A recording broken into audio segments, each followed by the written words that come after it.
Moin zur neuen Folge von Gerrits Tagebuch.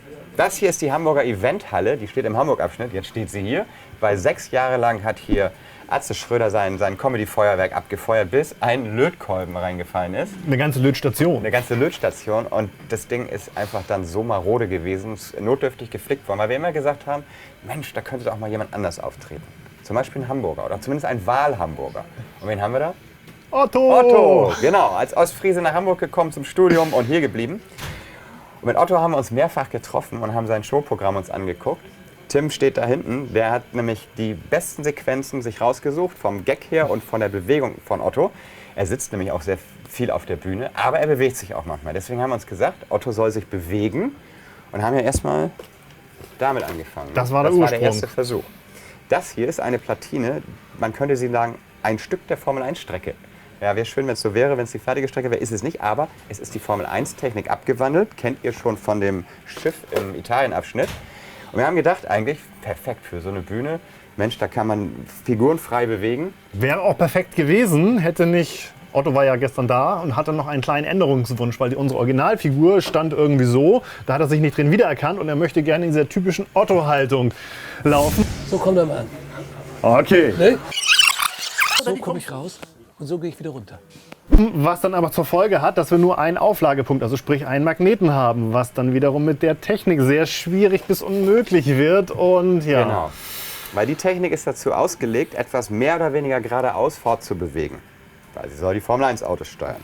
Was bei einer Figur, die nur eigentlich einen Magneten unterm Fuß hat, das Problem ist, den auszurichten. Und wenn Otto immer mit dem Po zur Bühne steht und redet, weil der Zufall es gerade so will, das wäre doof. Also wir müssen diese Figur wirklich ins Publikum drehen, ein Stück laufen lassen und wieder drehen. Das gibt diese Technik eigentlich nicht her. Mit ein paar Tricks ja, aber dann würde es wirklich knapp sein, dass die Figur auch immer mal umfällt. Und wie gesagt, gestern sagte Otto, er möchte gerne in seiner normalen Stellung hier, also rumlaufen. Das heißt, ein Bein, da können wir nicht 2 Magnete drunter machen, das heißt, er wird umkippen. Jetzt hatten wir schon zum Glück, weil das ganze Projekt geht 2 Monate, 3 Monate schon ungefähr. Und wir haben unterschiedliche Probleme gehabt in der Zeit und haben eigentlich schon gesagt, Stefan, bau doch mal deine, ich nenne sie jetzt mal gemein, Magneto-Klicker-Klacker-Technik. Die gute Kettentechnik. Die gute alte Technik, Kettentechnik für die Bewegung parallel schon mal, falls das hier nichts wird.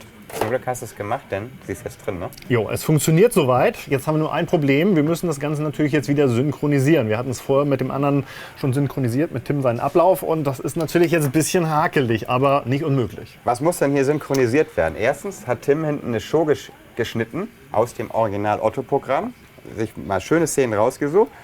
Du hast die Kettentechnik darauf angepasst, dass das hinten synchron mit der Show sich Otto vorne auch wirklich auf der Bühne bewegt. Lichttechnik, die muss auch synchron dazu laufen, deswegen haben wir unsere Mivolight-Technik dazu genommen, die halt Scheinwerfer und ähnliches und wie geplant war, ein Verfolger steuert. Das Und heißt, das ist ein die große Verfolger, Neuerung. der wirklich den wandernden Otto richtig mit weißem Licht, wie man es aus dem Theater kennt, verfolgt. Hat nicht so ohne weiteres geklappt. Nee, war natürlich schwierig, weil du brauchst 2 Motoren, also 2 Achsen, du hast Kabel, die sich bewegen, jede Menge Teile, die verschleißen können. Und dann hatte Tim eine mega geile Idee und ja, die Idee siehst du jetzt hier oben. Und das müsst ihr euch angucken. Das hier ist ein Videobeamer. Hier ist ein Spiegel und mit diesem sensationell riesengroßen Monster-Videobeamer, weiß nicht, wie viel Lumen hat der eigentlich? So zwischen gar nichts und nichts. Ja, ne? aber es langt. Aber es langt.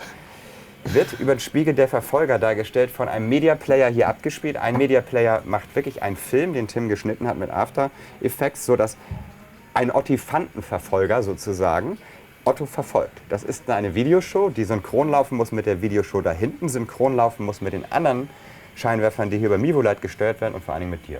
Und das ist seit gestern ein Problem. Richtig, das alles zu koordinieren und auf einen Zeitplan zu bringen. Es muss überall ein bisschen was halt angepasst werden und da ist der eine nicht mit zufrieden, dass er noch wieder was anpassen muss und wir wühlen uns gerade so durch, eine Lösung zu finden. Genau, mit 3 verschiedenen Programmen, glaube ich, insgesamt halt Media Player und hier Mivolight, weil in meiner Lichtsteuerungssoftware kann man sowas auch steuern, aber ich muss zugeben, das ist eher für andere Zwecke gedacht und damit hier und da etwas unkomfortabel. Kenny raucht schon der Kopf, weil er war fertig nach wochenlanger Arbeit. Jetzt muss er das nochmal neu machen. Wir haben noch 2,5 Tage Zeit. Drückt uns mal die Daumen, dass jetzt gleich hier im Anschluss schöne Bilder vom Einbau, nämlich am kommenden Freitag, kommen. Bis dann.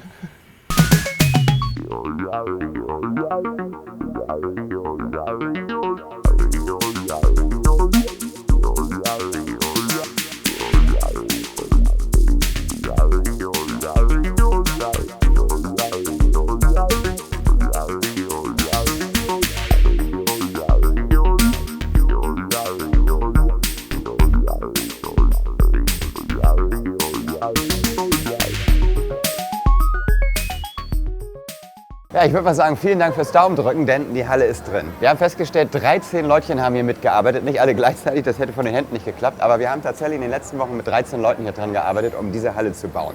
Sie ist drin, alle Technik funktioniert. Der Beamer ist uns über Nacht abgeraucht, der ist heute Morgen wieder getauscht worden. Der Leuchtturm ist uns eben gerade kaputt gegangen. Die Pforten, das sind Kinderkrankheiten, das kennen wir schon. Die stellen wir jetzt ab. Aber ich würde mal sagen, als erstes, wir haben ein Making-of gemacht mal von dieser Geschichte. Das seht ihr hier oben als Link. Schaut es euch mal an, weil wir sind stolz drauf. Die Ottifanten zappeln mittlerweile auch ganz schön im Publikum. Ich würde mal einfach mal sagen, ich sage tschüss, bis zum nächsten Mal und wir gucken uns gemeinsam jetzt die Show an. Tschüss.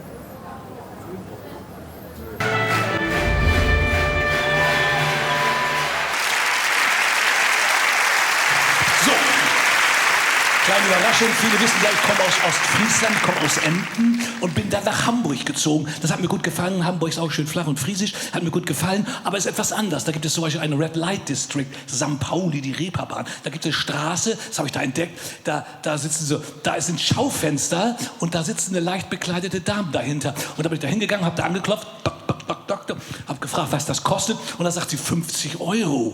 Das fand ich unheimlich preiswert für so eine Doppelglasscheibe. Aha!